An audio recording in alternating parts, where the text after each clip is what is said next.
Hey everyone, I know it's been a while, but I've been very busy, started a new job recently. But with that said, I also have gotten some new gear.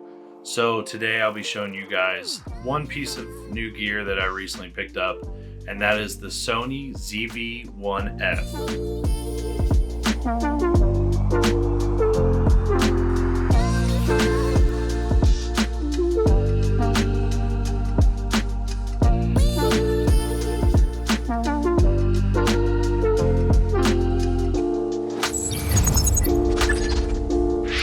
So I picked up the ZV-1F strictly for the video purposes, to use it for BTS stuff, everyday carry kind of thing, just to capture random moments. And I would use my phone, but I really just don't want to fill up my phone. I don't have a lot of memory on it.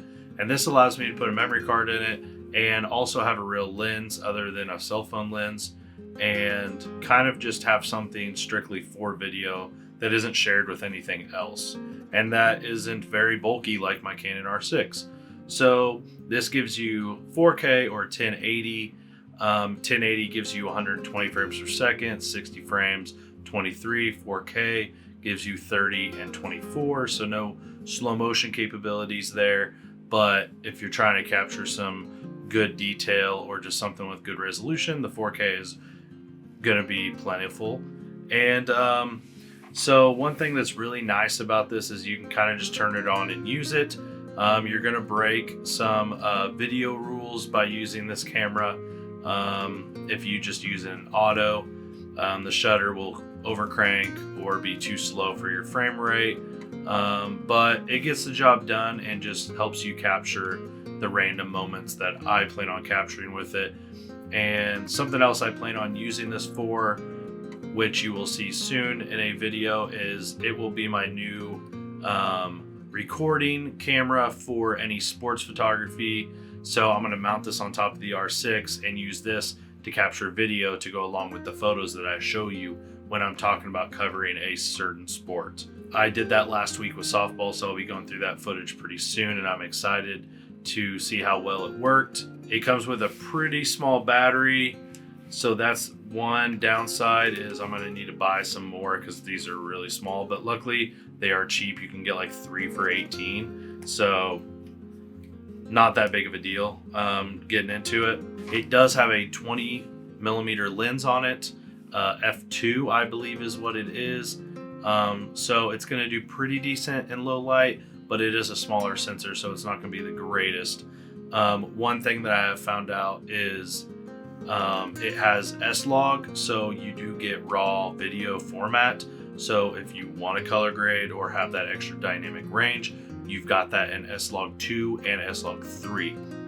One thing I saw when I was using S-Log 3 is your lowest ISO you can go to is 1000. And I feel like 1000 is a little high on this small of a sensor. So we'll be testing that out, and I'll be sharing my experiences with you on the ISO side of things, the noise side of things, autofocus, audio. I'm gonna go through this whole camera and figure out what's the best way for me and maybe for you if you look to get something like this from Sony.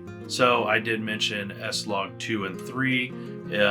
Those aren't the only profiles you can use, but those are the ones that I'm going to be trying out first, just to see how the colors are, how the dynamic range is, how it handles low light and stuff like that. So I want to see the full capabilities of S-Log, as I've never shot it, but I use Canon log on my R6s for everything I shoot.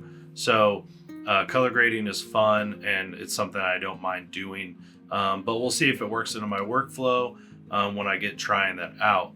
But with that said, that is the ZV-1F. This is just a quick little intro video to let you know what I've been up to and what I have coming to the channel soon. If you have any suggestions on videos or any questions about this or any questions about sports or film, put it down in the comments below. Let me know what you want to see or any suggestions on what you think I should do video wise. And I think that's it. So I appreciate if you would like and subscribe, and I'll see you all next time.